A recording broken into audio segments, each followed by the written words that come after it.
My name is Outi Arajärvi. I'm very happy to meet Tiffany Easthom here, that she's ready to tell us about the most recent Syrien-Projekt of Nonviolent Peaceforce. Nonviolent Peaceforce is an international organization working on unarmed civilian peacekeeping in many parts of the world, like in South Sudan, Myanmar, Philippines, and now also in Syria. I would like to ask you, Tiffany, maybe you could briefly introduce yourself. Sure, thank you. My name is Tiffany Easthom. I'm currently serving as the Regional Director for Nonviolent Peaceforce in the Middle East, tasked with establishing Nonviolent Peaceforce, or NP's, presence there, first through the implementation of our new program in Syria. And I come to this work from about 10 years of unarmed civilian peacekeeping and protection work, first with Peace Brigades International, where I served in Indonesia, and then I started with Nonviolent Peaceforce as the country director in Sri Lanka. I have just spent the last 5 years as the country director for NP in South Sudan, and as I mentioned previously, most recently, I'm now based in Lebanon, setting up NP in the Middle East. Syria is the most hottest places, most dangerous places in the world at the moment. How it come that in Nonviolent Peaceforce is now working in Syria? Sure, that's the most common question we get. Yeah. How is it possible for us to work there? I mean, I think how we came to having a project to work in and on Syria has been, it is the most tragic, violent place on the earth at the moment, the most violent conflict. And so as an organization that focuses on violence reduction and civilian protection, we felt called, and the impetus, the imperative to be able to try and implement some degree of programming to contribute to improving the safety and security of at least some civilians inside and around Syria was really important. Of course, it's extraordinarily complex. It's an area where we have to really adapt the way that we're working in terms of having access to, being able to work to a place that we actually don't, as internationals, have physical access to. So we've set up an office in Beirut, in Lebanon, so just a couple hours away from Damascus, be able to work as an NGO in the region. And our initial project that we're working on is we've got some funding from the EU to be able to work with Syrians who are living inside Syria. Basically, we're partnering with the Syrian Civil Coalition, or the Arabic word for that is Tamas, and it's a network of about 60 civil society organizations and activists who are living inside Syria, implementing programs sort of along the peace spectrum. So things related to human rights and monitoring and interventions, various protection and social protection issues. And we're working with them. And the program is about training members of that network in unarmed civilian protection and peacekeeping work. So they come out of Syria and meet us in various locations, depending on where they are living in Syria, where they can go, which borders are open. And we're doing intensive training with them as if we would do with our own staff. So we're doing they're going through 2 weeks of intensive residential training in unarmed civilian protection and peacekeeping. And then they form teams themselves in their geographic locations, take that back inside Syria, and then whatever works for them, what at the very local level do they see that they think that they can intervene on using the skills and strategies and actions of UCP work in their community to make it more safer and more secure for themselves, their families, and their communities. What we have realized is that it depends on where you're living inside Syria, where you can go to. So for example, if you're living in Damascus right now, or in the region in Damascus, even south of there, you can come into Lebanon, you can cross that border. But if you are living in the northeast and the Kurdish-held territories, you can't make it necessarily to Lebanon, but you could make it into Erbil, so Kurdistan, Iraq. So what we are doing is holding a number of trainings in the regions to try and be able to have as much reach as possible so that people from all over Syria can participate. And second to that, and something that we've not done before, but we're getting a lot of requests for, is to develop an online learning process for the besieged areas. And so that will be our second phase. We'll get the in-person trainings done first and understand best how that is working, and then learn from the participants themselves what they think would be useful for people in besieged areas who maybe can't leave where they are but might still have internet connections, and maybe do some work via Skype or other ways that we are able to deliver some ideas and be able to answer questions and give some mentoring and coaching for people who are trying to work in those areas. And are there any plans to go to Syria itself from? That's always on our mind. It's always on our mind. And so, like with any conflict environment, the situation is dynamic and ever changing.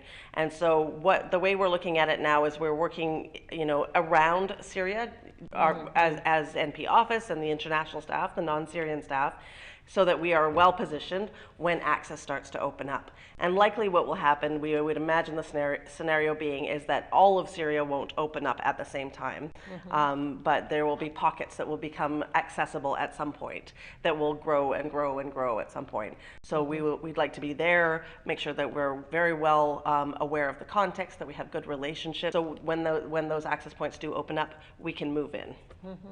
Yeah. And the stakeholders would also include the region of IS? Well, ideally, I mean, there's people who need a lot of help there. So, I mean, you've got sort of in Syria, you've got the regime-controlled areas, sort of what is largely called the opposition-controlled areas, and then the extremist groups, which includes, not limited to, but include ISIS or ISIL. Yeah. And so we are sort of looking at all of those areas. Being new to the region, for us, it's all about being knowing as much as we can about the context. So there's always entry points. There's always a way to work in an area. We are learning that at the moment and being humble and careful in our approach, not only for the safety and security of our own staff, of course, but also not to further endanger people by trying to implement approaches in a very unusual circumstance that maybe we don't know enough about. So the goal eventually is to try and reach out, and some people in those areas are able to reach out. Again, we go back to something like the online platform. That's a possibility for being able to reach into those areas and help people feel that they're not alone, and that there are things that, find out what they're already doing and how we can help sort of enhance and strengthen that. What would you say, what is the biggest challenge and difference to the former places? Yeah, I mean, it's coming from 5 years in South Sudan, when we can be under the mango tree with the community. Even myself in my role can be doing that very quickly, and we've got teams embedded all over the country. To being at such a distance, that's really the biggest challenge, and we're really just having to learn and adapt the tools.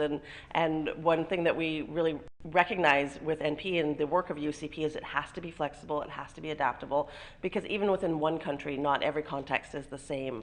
So we have to be able to adapt it. So the biggest challenge is learning how to adapt, desperately wanting to get in the car and drive across that border and go talk to people face to face and be there, and not being able to do that.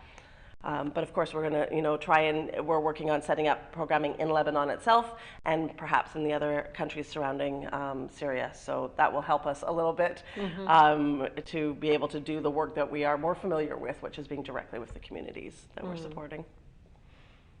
You mentioned EU is financing your approach. Is EU the only, or are there other? At the moment, yeah, we have a 3-year grant with the EU to do this, together with our partner Madani, which is an organization that's registered in the UK, run by Syrians, and then they are one of the founding members of that network I mentioned more earlier, the Syrian Civil Coalition. Once we get more established in terms of being able to work and legally registered, and just the things you need to do when you're new to a country or new to a region, once that is sorted out, then we will be able to expand a little bit. What we have started doing was a series of small introductory workshops with Lebanese, Palestinian, and Syrian civil society to introduce the work of NP in Lebanon and to learn from them how they think it could be most useful. So while we're going through this other process of getting just the business of getting set up, we're also at the same time learning what could be most useful. And we've got some very clear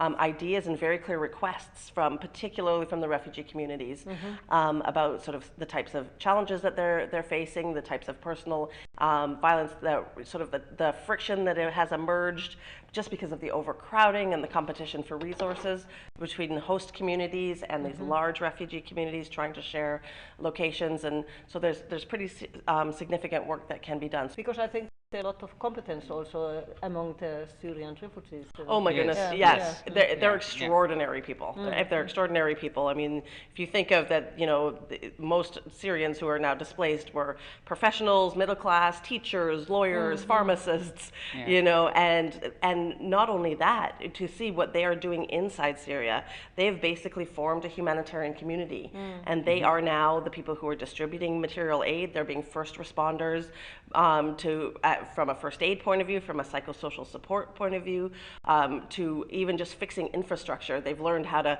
you know, quickly fix electricity and water sources because it gets bombed. And while the international community is surrounding, you know, very few internationals are actually inside Syria, but the Syrian community themselves have done this extraordinary work of mobilizing themselves. In this local cessation of hostilities agreement that has just happened, within hours of that agreement being signed, they had formed ad hoc monitoring groups. Oh, okay. I mean, it's so impressive to see. So we're very humbled to see ourselves very much as we're here to support anything we can do to help, but really recognizing the primacy of Syrians in this role of taking, you know, they've got a lot of initiative and what they're doing. They're not helpless victims by any stretch of the imagination. You have some optimism in that.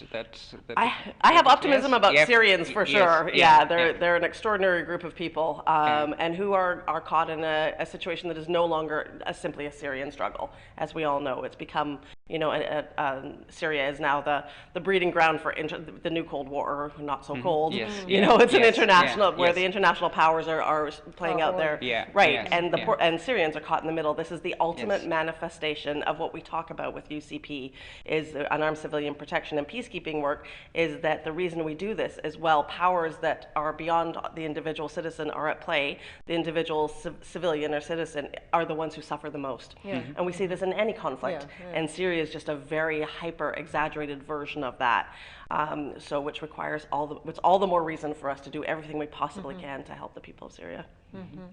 Is there anything that we in Germany can help you?